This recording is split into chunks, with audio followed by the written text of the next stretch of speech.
নমস্কার বন্ধুরা। সমবায়ে 10,500 কর্মীর 4 বছরের গ্র্যান্ট অনুমোদন করল নবান্ন। এই সংক্রান্ত একটি খবর আজকে বর্তমান পত্রিকা দেয়া হয়েছে। প্রীতেশ বসু এই খবরটা প্রকাশ করেছেন। আমি কিছুটা আপনাদের সাথে শেয়ার করছি। বলা হয়েছে, রাজ্যের সমবায় সমিতিগুলির বিভিন্ন স্তরে নিযুক্ত 10,500 কর্মীর একসঙ্গে 4 বছরের সরকারি অনুদান বা গ্র্যান্টের অনুমোদন দিল নবান্ন। ফলে আগামী এপ্রিল মাস পর্যন্ত তাদের এই প্রাপ্য মিটিয়ে দিচ্ছে রাজ্য সরকার। আমরা জানি যে বিভিন্ন সমবায় সমিতিগুলিতে অনেক কর্মচারী কাজ করেন, তাদের অনেকটা টাকাই বাকি ছিল, যে গ্র্যান্ট বা অনুদান বাকি ছিল সেই অনুদান কিন্তু একসঙ্গে মিটিয়ে দেওয়ার সিদ্ধান্ত নিয়েছে নবান্ন, এমনটাই কিন্তু পত্রিকায় লেখা হয়েছে। আরও বলা হয়েছে, সমবায় সমিতির এই কর্মীদের কাজে উৎসাহ দিতে প্রতি মাসে 2,000 টাকা করে একটি বিশেষ গ্র্যান্ট দেওয়ার ব্যবস্থা চালু রয়েছে বহুদিন ধরে। তবে নির্দিষ্ট কিছু প্রশাসনিক সমস্যার কারণে 2022 সাল থেকে এই কর্মীদের গ্র্যান্ট দেওয়া সম্ভব হয়নি। সূত্রের খবর, সম্প্রতি বিষয়টি নজরে আসে মুখ্যমন্ত্রী মমতা বন্দ্যোপাধ্যায়ের। খবর পেয়েই তিনি সমস্যার সমাধান করার নির্দেশ দেন পদস্থ কর্তাদের।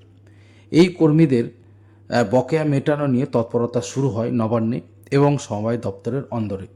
সম্প্রতি সমস্ত দিক খতিয়ে দেখে এই কর্মীদের বকেয়া মেটানোর পাশাপাশি আগামী এপ্রিল পর্যন্ত প্রতি মাসের টাকা একসঙ্গে মিটিয়ে দেওয়ার সিদ্ধান্ত নিয়েছে। ফলে তারা 2 মাসের টাকা অগ্রিমও পেয়ে যাবেন বলেই কিন্তু প্রশাসনিক মহল থেকে জানা যাচ্ছে। এই জন্য নবান্নের তরফ থেকে ছাড়া হয়েছে একসঙ্গে 66 কোটি টাকা, যা সমবায় সমিতির কর্মীদের এই অনুদান দেওয়ার ইতিহাসে একটি নজিরবিহীন ঘটনা, এমনটাই জানাচ্ছে প্রশাসনিক মহল। এই কর্মীরা 2017 সালে কাজে যোগ দিয়েছিলেন।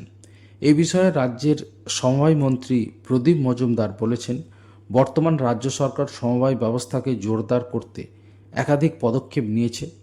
গ্রামীণ অর্থনীতিকে সমবায়ের একটি বড় ভূমিকা রয়েছে গ্রামীণ অর্থনীতিতে। এই সিদ্ধান্তের জন্য মুখ্যমন্ত্রীকে ধন্যবাদ জানাই। এতে কর্মীরা তো উপকৃত হবেনই, ওই সঙ্গে সমবায়ের কাজও আরও ভালোভাবে হবে।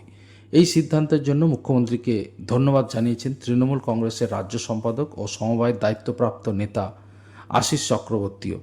তিনি জানান, মুখ্যমন্ত্রী যে মাটির মানুষের কথা ভাবেন তা ফের একবার প্রমাণিত হলো। সেই সঙ্গে সমবায় কর্মচারীদের সংগঠনের পক্ষ থেকেও মুখ্যমন্ত্রী ও দপ্তরের মন্ত্রীকে এর জন্য ধন্যবাদ জানানো হয়েছে। ইতিমধ্যে 80% সমবায় সমিতিতে নির্বাচন সম্পূর্ণ করিয়ে স্থায়ী বোর্ড গঠন করা সম্ভব হয়েছে। নতুন বোর্ডের সদস্যদের প্রশিক্ষণও চলছে জোর কদমে। তার সঙ্গে মুখ্যমন্ত্রীর গ্র্যান্ট সংক্রান্ত এই পদক্ষেপ সমবায়ের মাধ্যমে আরও বেশি মানুষের কাছে বিভিন্ন পরিষেবা পৌঁছে দিতে সাহায্য করবে বলেই মত প্রশাসনিক মহলের। তো বন্ধুরা, বুঝতেই পারছেন, সমবায় সমিতিগুলিতে যে কর্মচারীরা কাজ করেন তাদের যে গ্র্যান্ট বহুদিন ধরে প্রাপ্য ছিল, 4 বছর ধরে বকেয়া ছিল, সেই গ্র্যান্ট কিন্তু এক লপ্তে মিটিয়ে দেওয়ার সিদ্ধান্ত নিল নবান্ন এবং এই খবর আজকে পত্রিকায় বড়ভাবে প্রকাশ করা হয়েছে।